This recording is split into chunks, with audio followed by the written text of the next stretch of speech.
어머니요! 평일 아침 3분 경제기사로 인생 바꿀 준비 되셨나요? 3월 17일 오늘의 주제는 동전입니다. 오늘자 매일경제신문에 자판기 게임기도 카드만 돼요. 짤랑짤랑 동전 소리 사라진다 라는 기사가 실렸는데요. 지난해부터 자판기, 게임기 전부 카드 결제가 가능하도록 바뀌면서 동전 교환기가 사라지는 풍경이 펼쳐졌는데요. 한국조폐공사에서도 머지않아 주화 발행 사업을 중단할 것이다 라는 전망까지 나왔고요. 지난해 한국은행이 주문해서 조폐공사가 제조한 동전은 모두 5억 원어치였는데요. 500원짜리, 100원짜리, 10원짜리 등 주화를 5억 원어치만 발행했다라는 뜻인 건데 이건 사실상 기념주화를 빼면 동전 제조 사업이 거의 중단된 상태라는 의미입니다. 물론 동전 사용 자체가 줄어든 탓도 있지만 동전의 원재료인 구리, 니켈, 아연 등 소재 가격이 계속 오르면서 만들수록 적자가 쌓이는 것도 동전 제조를 회피하는 원인 중에 하나입니다. 연합뉴스에서도 얼마 전 동전 순환시대라는 기사를 실었는데요. 동전 없는 사회, 우리나라에서만 일어나는 현상은 아닌가 봅니다. 미국에서 1센트짜리 동전이 사라질 운명에 처했다라는 소식을 실은 거죠. 1센트짜리 동전은 링컨 전 대통령의 얼굴이 새겨져 있어서 우리에게도 익숙한데요. 역시나 미국에서도 원재료 등의 문제로 1센트를 만드는데 약 3.7센트를 들이면서 직전 회계년도에 8,530만 달러의 손실을 봤다고 합니다. 현재 10원 동전의 제조 비용 역시 30원에서 40원으로 폐기가 될 위험에 처해 있고요. 앞으로는 10원짜리 동전을 화폐 수집상의 진열대에서나 볼 수 있게 될지도 모르겠습니다. 마지막 소식은 저도 좀 놀랐습니다. 동전 한 입도 없다. 서울 한복판에 뜬 캐시리스 은행이라는 기사도 얼마 전 한경에 실렸더라고요. 이 기사에서 언급한 지점은 부산은행의 구로 디지털 금융센터점과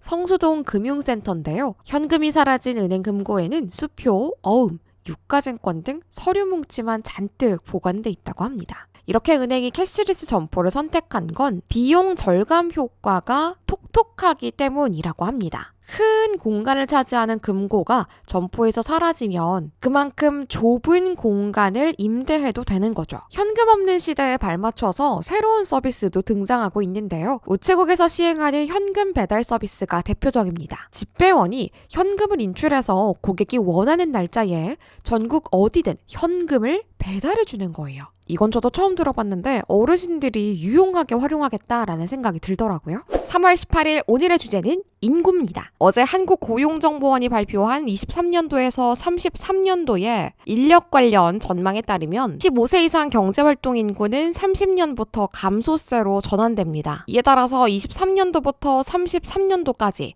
경제활동 인구는 고작 24만 8천 명 증가하는 데 그칠 것으로 보이는데요. 취업자 수는 경제활동 인구보다 한 해 더 빨리 감소세로 돌아설 예정입니다. 고용정보원은 장기 경제성장 전망치인 1.9%를 달성하기 위해서는 33년도까지 추가로 필요한 인력 규모를 82만 1,000명으로 추산했는데요. 이걸 바꿔서 얘기하면 충분한 인력 수급이 이뤄지지 않는다면 이렇게 목표로 잡고 있는 경제 성장의 전망치에 미치지 못할 가능성도 있다라는 의미입니다. 우리나라는 노동력을 발판으로 성장한 나라였어요. 그만큼 앞으로 인구가 줄어든다라는 것은 노동력이 줄어든다라는 측면에서 굉장히 중요한 경제 이슈입니다. 계속해서 노인 기준에 대한 기사를 살펴보겠습니다. 급속한 고령화로 세대 간의 첨예한 관심사로 떠오른 노인 기준 연령 상향, 그리고 정년 연장에 대한 문제. 매일경제에서 이와 관련해서 토론을 진행한 건데요. 참가자 6명 중에서 4명은 노인의 기준이 되는 연령을 지금의 65세에서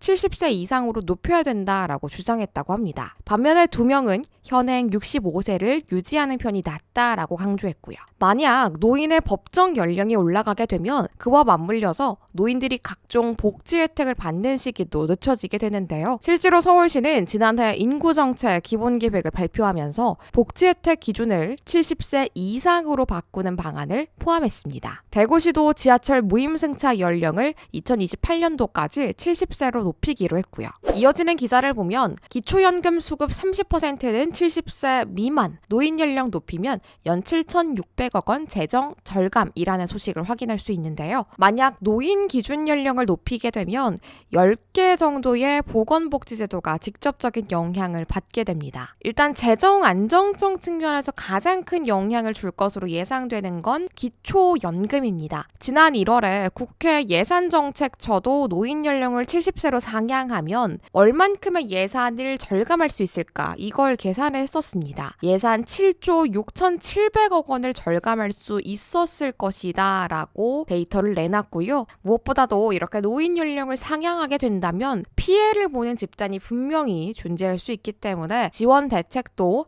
반드시 마련돼야 한다라는 조언들이 잇따르고 있습니다. 3월 19일 오늘의 주제는 보험입니다. 보험이 완전 바뀝니다. 금융당국이 어제 보험산업개혁 종합방안을 발표했는데요. 앞으로는 고령자와 건강이 좋지 않은 사람도 실손보험에 더 쉽게 가입할 수 있고 보장기간도 늘어납니다. 먼저 보험상품 개선 부분에서는 사망보험금을 유동화합니다. 가입자가 사망하면 가족이 한 번에 보험금을 받는 게 아니라 낸 보험료의 100에서 190%를 매달 일정 금액을 연금처럼 받을 수 있다라는 건데요. 노후가 안심되는 삶을 지원하는 게 목표라고 합니다. 또 실손보험은 현재의 일반 중증 질환자 구분과 자기부담률, 보장 내용 차등화, 주요 비급여 분쟁 조정 기준 신설 등을 의료개혁 특별위원회에서 논의하고 있다라고 하고요. 이에 따르면 연간 약 30에서 50% 정도 보험료가 내려갈 수도 있다고 합니다. 종신보험에 대한 내용은 조금 더 들여다볼게요. 사망보험금을 연금으로 받으면 얼마나 되는지 계산해 보겠습니다. 예를 들어서 40세에 사망보험금 1억 원짜리 종신보험에 가입한 소비자가 매달 15만 1,000원씩 보험료를 20년 동안 납입한 경우를 가정해 볼까요? 이 경우에는 65세부터 20년 동안 보험금의 60%를 연금으로 받고자 했을 때 매월 16만 원씩 받을 수 있습니다. 대신 나중에 자녀 등이 받아갈 사망보험금은 4천만 원으로 줄어들고요. 반면에 연금으로 받는 비율을 90%로 높이면 연금액은 매월 23만 원으로 증가하고 나중에 받을 사망보험금은 1,000만 원으로 줄어듭니다. 다만 이렇게 사망보험금을 연금으로 받으면 65세가 넘어야 되고요. 또 계약기간은 10년 이상이어야 되고 자녀의 동의를 반드시 받아야 됩니다. 사망보험금을 부모가 생전에 연금으로 받을 경우에는 상속이 예정된 자식들과 부모 사이에 마찰이 발생할 수도 있다라는 우려가 나왔기 때문이래요. 도덕적 해이에 관련된 기사도 있었습니다. 지난해 중소병의원을 통한 실손보험의 지급액이 사상 처음으로 8조 원을 넘었다라고 하는데요. 약 4천만 명이 가입한 실손보험, 일부 의료기관과 소비자의 도덕적 해이 때문에 골망하고 있다고 합니다. 특히 비급여는 진료 대상, 진료량, 진료 수가 등을 통제받는 급여와는 달리 병원이 마음대로 의료비를 책정할 수가 있는데요. 이렇게 되면 의료기관이 가격을 임의로 정하고 또 과잉 진료를 할 여지가 커져요. 이러한 비급여 시장이 급격하게 팽창하면서 필수 의료가 붕괴되고 실손보험을 부정으로 수급하는 사례가 많아지면서 체계 자체가 무너지고 있다라는 지적입니다. 3월 20일 오늘의 주제는 토지거래 허가구역입니다. 어제 정말 난리가 났습니다. 토지거래 허가구역 해제한 지가 얼마나 됐다고 다시 지정하는 결정이 내려진 건데요. 이른바 3.19 부동산 대책. 토지거래 허가구역 확대 지정 대상 지역은 서울 강남구, 서초, 송파, 용산구 전체 아파트입니다. 여기서 토지거래 허가구역이라는 건 부동산 투기 방지를 위해서 정부가 지정하는 규제 지역을 얘기하는데요. 토지거래 허가구역 지정 기간은 25년도 3월 24일에서 9월 30일이고요. 이렇게 토지거래 허가구역으로 지정되면 2년간 실거주 목적의 매매만 허용되고